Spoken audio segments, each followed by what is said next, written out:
ipapakita ko sa inyo ngayon ang aking dream board. So, this is me. So, ang first dream ko is makagraduate. Dahil kapag nakagraduate na ako, is pwede na ako magkaroon ng trabaho.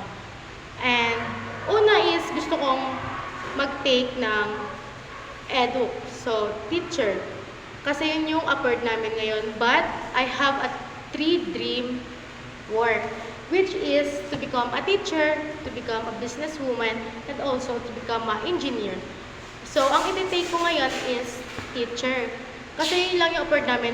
Because, sa engineer is maraming gastusan na pera. So, hindi pa namin afford ngayon. And also, to become a businesswoman. Kasi, kapag magbi-business ka, is kailangan mo ng maraming money. So, if naging teacher na ako, is magkakaroon ako ng own financial. So, kapag nagkaroon ako ng own financial, is pwede ko nang i-take yung mga gusto ko pang dream work na maging engineer or maging businesswoman. And after that is, of course, is I want to, if I have my own money na, is pwede na akong bumili ng sarili kong house and car. So, this is my dream house and dream car. This is big house and also a car.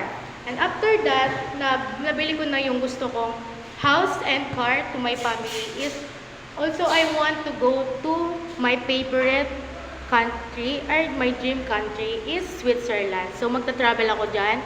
And then after that is gusto ko na ding pumunta sa iba't ibang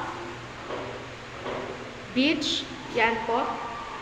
Like Palawan, Boracay, and also to have a peaceful mind. So, dream ko din talaga yan na pumunta sa mga dagat-dagat para magkaroon ng peace of mind.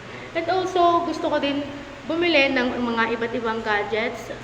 Kasi ito yung gusto ko ngayon. So, parang in the future, gusto kong i-heal yung sarili kong inner child. And after that is, after kong mabili or ganun, gusto ko ding ituloy na ang aking talent na pagsayaw, so itutuloy ko din siya. And after nyan is gusto ko, of course, gusto ko din magkaroon ng asawa or may kasal. So after namin may kasal is gusto ko din magkaroon kami ng masayang pamilya. As you can see, yan. So parang wala naman na. So ito po lahat ng aking dream na gustong makamit. And that's all. This is my dream board.